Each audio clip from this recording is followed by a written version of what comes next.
हरियाणा विधानसभा का मॉनसून सत्र शुरू हो गया है। इस बार अलग क्या है, इस बार अलग ये कि इस सत्र के इस बार चूंकि हरियाणा विधानसभा डिजिटल विधानसभा हो चुकी है। कल यानी सोमवार को शुरुआत हुई थी। सीएम मनोहर लाल की ओर से उद्घाटन किया गया। कल भी पूरी तरह से हंगामा देखा गया था। कानून व्यवस्था का मुद्दा उठा, विधायकों को दी जा रही धमकियों का मुद्दा उठा, सवाल जवाब हुए। हालांकि विपक्ष पूरी तरह से सरकार पर पक्ष पर हमलावर नजर आ रहा था। वहीं सत्ता पक्ष का बार बार कहना है कि विपक्ष के पास मुद्दे ही नहीं है। आज एक बार फिर से चूंकि आज दूसरा दिन है तो कार्यवाही शुरू होने वाली है। बेहद खास बात यह भी कि संसद की तर्ज पर सिंगल सिटिंग में सुबह 11 बजे से ये कार्यवाही शुरू होगी। अनिल मोर हमारे संवाददाता लाइव इस वक्त हमारे साथ जुड़ गए हैं। अनिल, क्या कुछ जानकारी? अभी सत्र चूंकि शुरू होने वाला है, किन किन मुद्दों को लेकर आज बातचीत या हंगामा होने वाला है सत्र में?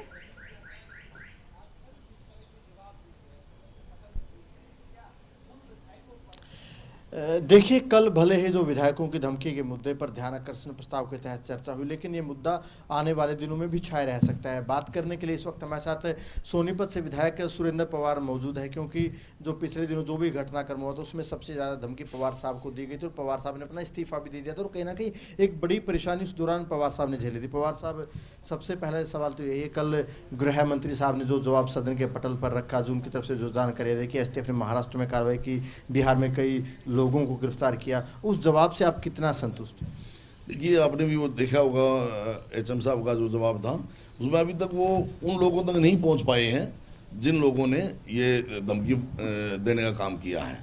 और रही बात कानून व्यवस्था की, सिर्फ यही मुद्दा नहीं कि सिर्फ विधायकों को धमकी मिली। पूरा आज प्रदेश में जो आज कानून व्यवस्था का जो हालात हैं, जो अपराध बढ़ चुका है, जो अपराधी बेलगाम घूम रहे हैं, तो उन पर रोक लगाना सरकार के लिए ज़रूरी है। और आम जनमानस तो प्रदेश की जो जनता है उनको तो वो खुद में भयभीत इस बात में होगी कि जब विधायकों को धमकियाँ मिली, विधायकों को जान से मारने की धमकी मिल रही है, फिरौती भरे कॉल आ रहे हैं, तो वो अपने आप को कैसे सुरक्षित महसूस कर? साहब तो सदन में कह रहे थे कि एक अंतर्राष्ट्रीय गिरोह हमने ब्रेक कर दिया है, उनके खातों से कई करोड़ रुपए मिले हैं, बड़ी संख्या में सिम कार्ड बरामद हुए और कहीं ना कहीं जो गिरफ्तार किए गए हैं उन्होंने हरियाणा के विधायकों को धमकियाँ दी हैं, पंजाब दिल्ली के विधायकों को धमकियाँ दी। साहब तो कह रहे हैं कि वही जो एक्यूज्ड है, मेन एक्यूज्ड में से है। नहीं, अभी आपने फिर उनका पूरा वो बयान नहीं सुना। वो ये कह रहे थे कि हम उन लोगों तक पहुँचने की कोशिश कर रहे हैं, कुछ लोगों को पकड़ा है, उनके तार जुड़े हुए हैं। तो जब तक वो कौन लोग हैं जो जिन्होंने जान से मारने, जो विधायकों को जो धमकी दी, अभी तक वहाँ तक ये नहीं पहुँच पाए हैं। और मैं तो चाहूँगा कि पहुँचे वो अपराधी अंदर। एसटीएफ की जो कार्रवाई हुई है उसकी तारीफ कर रहे थे। एसटीएफ ने जो अब तक जो कार्रवाई की है, हरियाणा पुलिस की जो अब तक की कार्रवाई, उससे आप संतुष्ट हैं या थोड़ा तेजी जरूरी है अभी? देखो, जब तक अपराध खत्म ना हो प्रदेश में, और आज जो अपराध है वो तो आपके सामने ही आप देख रहे होंगे कि भाई सिर्फ ये 4 लोग पकड़ने से अपराध खत्म थोड़ी हो गया। आज हर एक जिले में रोज हत्याएं हो रही हैं, बलात्कार हो रहे हैं, तो अपराध चरम सीमा पर है। आपको फिलहाल सुरक्षा कितनी दी गई? हरियाणा पुलिस के कितने जवान हैं? हालांकि जो बताया गया कि 6 जवान आपके साथ लगाए। जी जी, हाँ जी, सुरक्षा दी गई है। सवाल मेरी सुरक्षा का नहीं, सवाल तो पूरे प्रदेश के लोगों की सुरक्षा का है। आज भी कानून व्यवस्था का मुद्दा सदन में छाया रहेगा, जिसमें जो डीएसपी की हत्या हुई थी वो मामला उठेगा, अवैध खनन का मामला उठेगा, तो उसमें कहीं ना कहीं आप लोगों का मामला भी कानून व्यवस्था से जुड़ा हुआ मामला, विधायकों की सुरक्षा का, तो फिर कहीं ना कहीं उसकी गूंज भी एक साथ छाई रह सकती है। बिल्कुल छाई रहेगी, क्योंकि जब तक अपराध खत्म ना होंगे तो विपक्ष के नाते तो कांग्रेस पार्टी का हमारी जिम्मेवारी बनती है कि प्रदेश में अमन चैन लागू हो और उसके लिए हम आवाज़ उठाते रहें।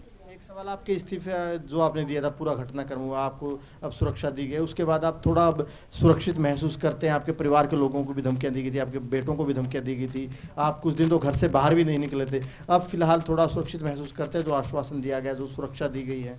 नहीं, मैं खुद में तो अब सुरक्षित महसूस कर रहा हूँ, लेकिन मैं ये महसूस कर रहा हूँ कि हमारे प्रदेश की जनता सुरक्षित नहीं है।